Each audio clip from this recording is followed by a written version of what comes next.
আসসালামু আলাইকুম ভিউয়ার্স, আমি আজকে দেখাবো আপনাদের যে ইলেকট্রিক কাজ ছাদ বাইন্ডিং হওয়ার পরেই জরুরি হয়ে পড়ে ইলেকট্রিক কাজ করা।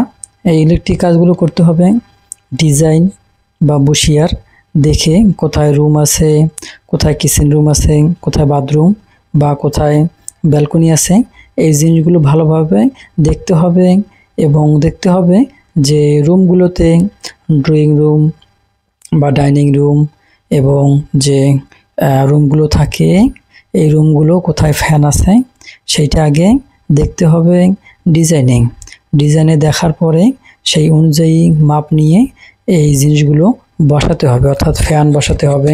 তারপর সার্কুলার বক্সগুলো দিতে হবে এবং দেখতে হবে যে সুইচ বোর্ড কোথায় থাকবে সেই অনুযায়ী পাইপ বিছানো হবে এবং সুইচ বোর্ড যেখানে হবে সেখান থেকে যেই পয়েন্টগুলো যাবে সেই পয়েন্টগুলো সেখান থেকে নিতে হবে এবং দেখতে হবে এইচডিবি বোর্ড কোথায় থাকবে, এইচডিবি বোর্ড থেকে সুইচ বোর্ড কতদূর পর্যন্ত কোন দিক দিয়ে যাবে, এগুলো কিন্তু বিস্তারিত ড্রয়িংয়ে দেওয়া আছে।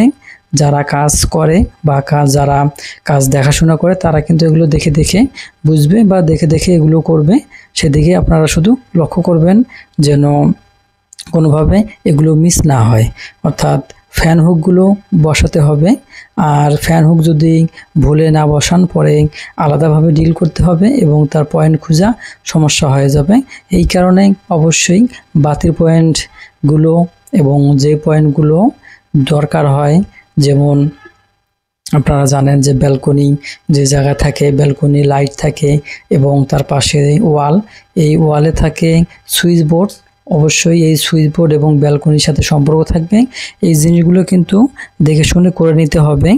আর ড্রয়িংয়ে অনেক সময় যে সিম্বলগুলো থাকে সেই সিম্বলগুলো দিয়ে কিন্তু বুঝতে হবে কোথায় এসির পয়েন্ট, কোথায় গিজারের পয়েন্ট বা কোথায় বাথরুমের লাইট থাকবে, সেগুলো কিন্তু দেওয়া থাকবে। এই জিনিসগুলো আপনাদের দেখে এই পাইপগুলো বিছাতে হবে যাতে করে কোনো সমস্যা না হয়। আর মেইন তারগুলো কোন দিক দিয়ে আসবে, কোন ইউনিট থেকে যদি একাধিক ইউনিট হয় তাহলে অবশ্যই প্রতিটা ইউনিটে এইচডিবি থেকে প্রতিটা ইউনিট যাবে মেইন যে তার, অর্থাৎ যে মেইন লাইন সেই লাইনটা যাবে। তারপর ওখান থেকে ডিস্ট্রিবিউশন হবে বিভিন্ন সুইচ বোর্ড বা বিভিন্ন পয়েন্টে চলে যাবে। এইভাবে এই জিনিসগুলো দেখে শুনে করতে হবে যাতে করে যে ওয়ালে পড়বে অনেক এই পাইপগুলোর সার্কুলার বক্স দিয়ে যেদিকে পয়েন্ট থাকবে সেদিকে নিয়ে যাইতে হবে। সার্কুলার বক্সগুলো মেপে বসাতে হবে, অর্থাৎ কত দূর পর্যন্ত একটা পাইপ যাবে বা ঘুরে যাবে সেই মেজারমেন্ট করে নিয়ে তারপর এই কাজগুলো সুন্দরভাবে করা যাবে।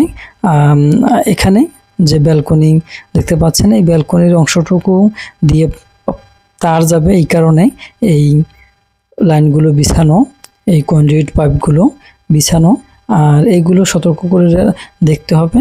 আপনারা ভালো থাকেন, সুস্থ থাকেন। আল্লাহ হাফেজ।